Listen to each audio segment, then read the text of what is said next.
Alex, ¿Cómo estás, bienvenido. Víctor? Buenas tardes, muchas gracias. Gusto verte por acá. Pues creo que la nota del día está en dos variables, ¿no? El tipo de cambio lo estamos viendo que regresó, pues tuvo un muy buen regreso, 25 centavos, está sobre 20 pesos.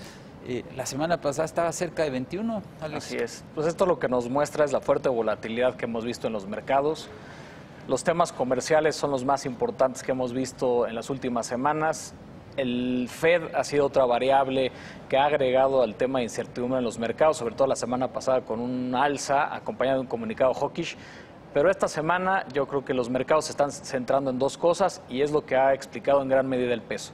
Uno es el alza de Banco de México de 25 puntos base que ya han tocado con mucho detalle en esta mesa. Sin embargo, creo que también fue muy importante ver cómo el comunicado mantiene una retórica hawkish, lo cual por lo menos nos hace pensar que podríamos ver una tasa estable en 7,75% por mucho más tiempo. Se borran los recortes que estimaba el mercado hace 2 o 3 meses y eso le ayuda a la moneda porque le da un carry muy atractivo, sobre todo a los inversionistas extranjeros. Y la segunda, la que has mencionado muy bien hace rato, el petróleo. La OPEP tiene una reunión muy importante en Viena este día, en donde manda una señal de que va a haber un acuerdo entre los miembros de la OPEP y también algunos países productores que son ajenos al cartel, y eso le da pues una gran estabilidad con un WTI que está operando pues, poco más de un 5% arriba respecto al cierre previo. Esas dos variables le están ayudando mucho al peso, que probablemente va a intentar el rompimiento de los 20 pesos por dólar la siguiente semana.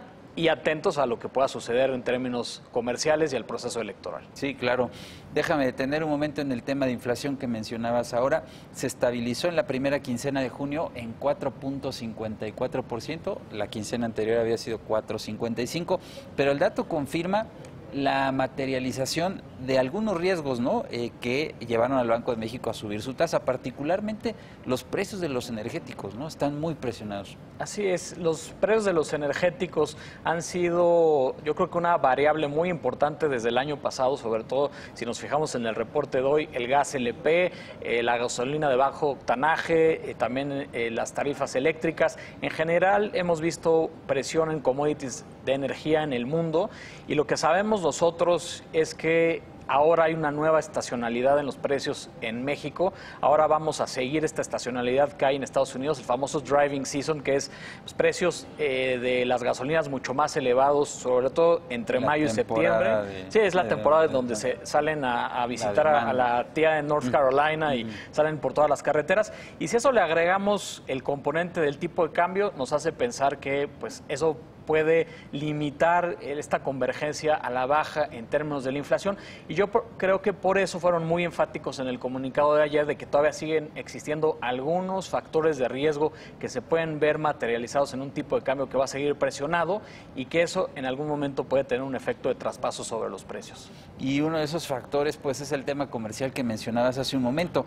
Recuerdo que la semana pasada, el viernes, fue cuando se estaba ya oficializando los aranceles de 50,000 millones de dólares contra China, y al iniciar la semana, ¡pum!, viene este golpe de 200,000 millones de dólares, ¿no? Y hoy todavía el señor Trump ahora le voltea la mirada hacia Europa y les dice, bueno, como hoy empiezan a cobrar vigencia los aranceles de Europa en represalia al acero y el aluminio, claro, les dice, bueno, pues yo les puedo poner aranceles de 20% a las importaciones de autos.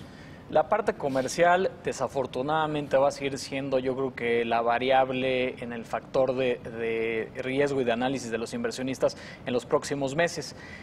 Pensamos que para el presidente Trump es el 6 de noviembre, las elecciones intermedias, en donde él va a tratar de pues, mostrar por lo menos una retórica bastante restrictiva en contra del resto del mundo en la parte comercial, para poder voltearse a su electorado y decirle, yo estoy tratando de seguir todas las promesas que hice en la campaña. Entonces, ¿qué es lo que va a pasar? Que probablemente vamos a tener al presidente Trump todavía persiguiendo esta agenda proteccionista y luego el resto del mundo tomando pues, toda esta serie de estrategias de venganza.